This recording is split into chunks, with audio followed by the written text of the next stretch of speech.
दुनिया की दो बेहतरीन यूनिवर्सिटी से पढ़ाई करके आप आए हैं।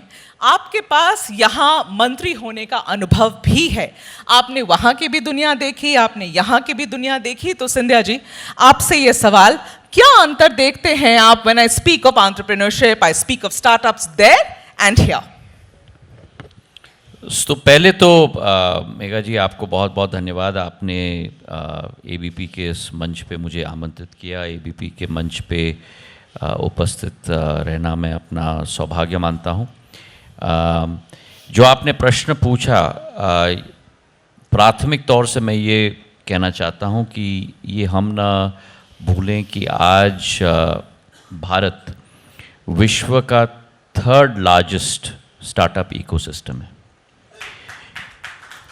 हम लोग जब अमेरिका की बात होती है, और मैंने वहाँ केवल पढ़ाई नहीं की, लेकिन मैंने वहाँ नौकरी भी की है। वेंचर कैपिटल स्पेस का अनुभव रहा है, प्राइवेट इक्विटी स्पेस का अनुभव रहा है, इन्वेस्टमेंट बैंकिंग का मेरा अनुभव रहा है। उनके एंटरप्रेन्योरल सिस्टम में पहले तो उसका चरित्र बहुत पुराना है, कई 100 वर्षों पुराना एक एंटरप्रेन्योरल सिस्टम का वहाँ अमेरिका का एक चरित्र है। दूसरा,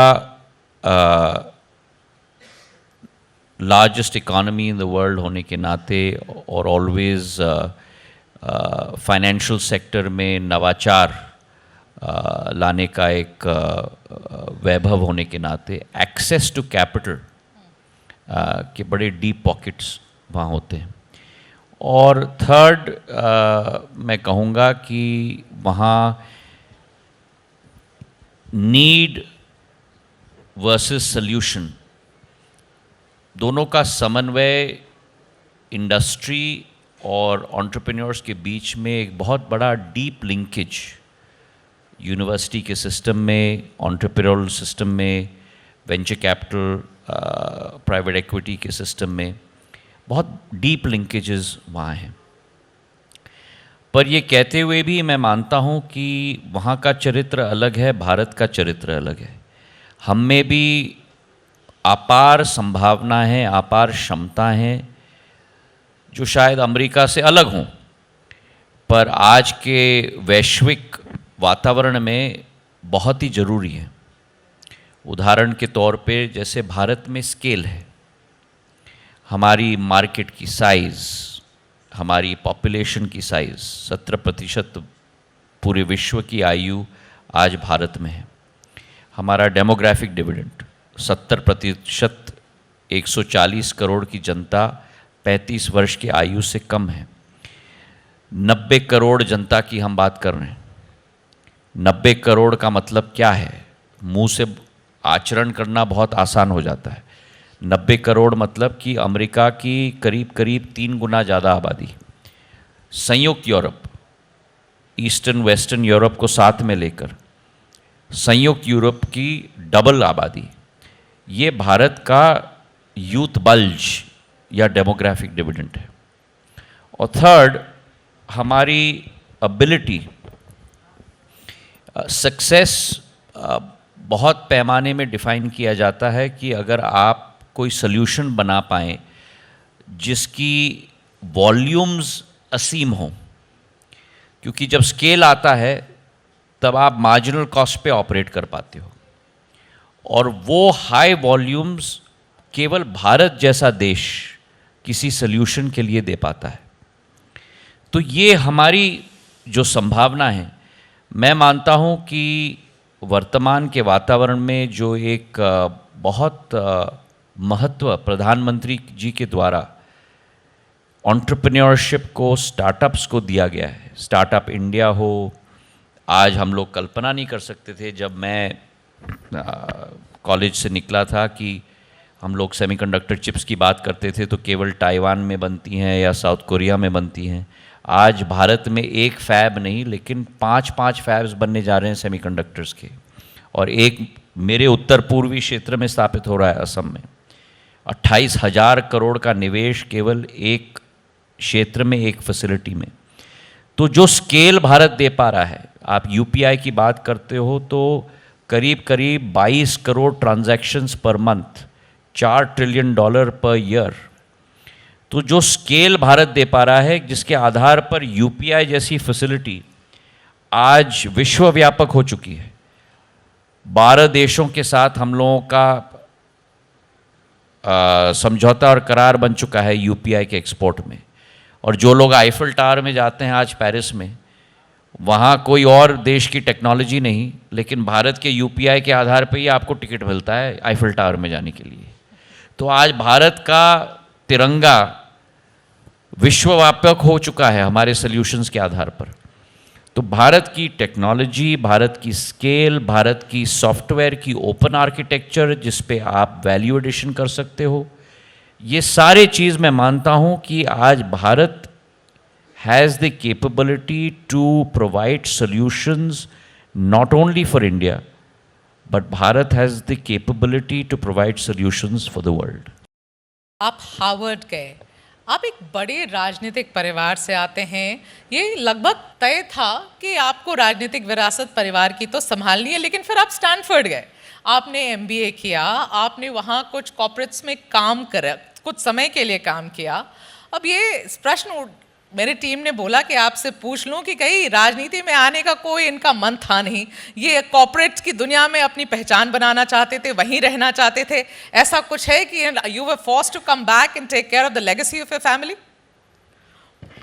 तो मैं मानता हूं कि एक तो महंगा, मैं पहले ये कहूं कि, और आपके द्वारा मैं हमारे सभी नौजवानों को भी कहना चाहता हूं,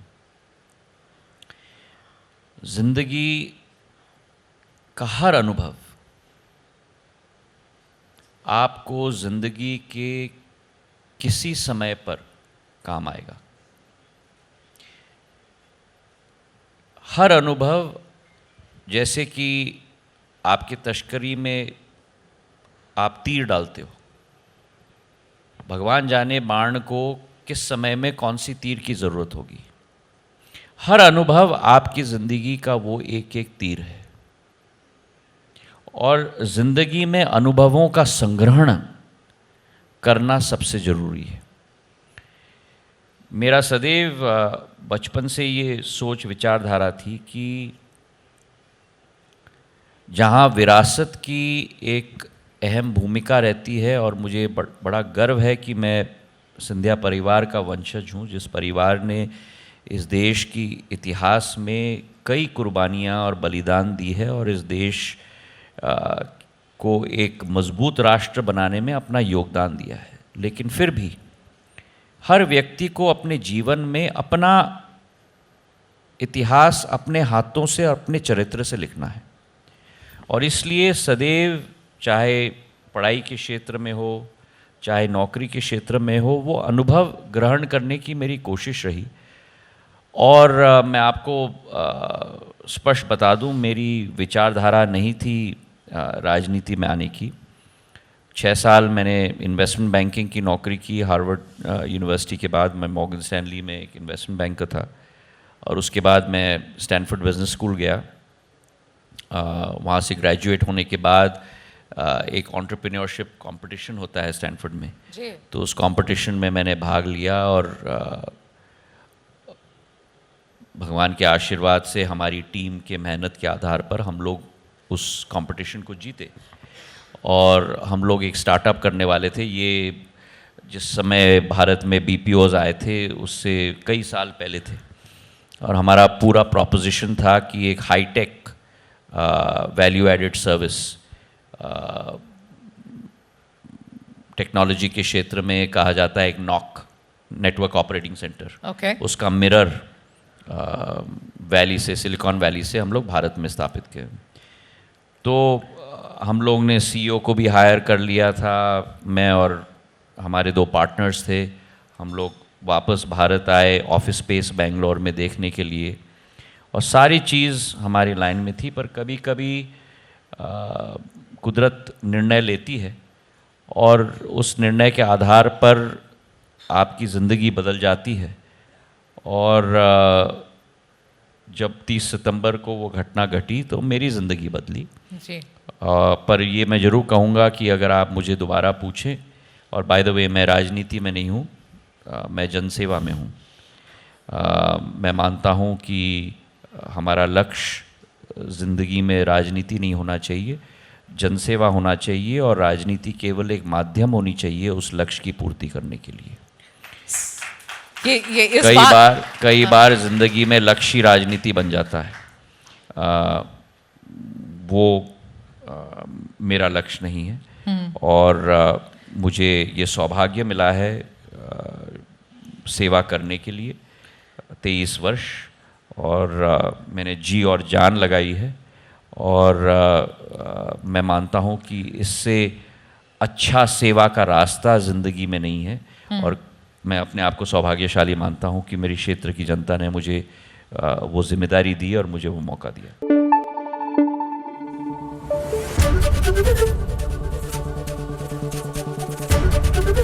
एबीपी न्यूज़ आपको रखे आगे।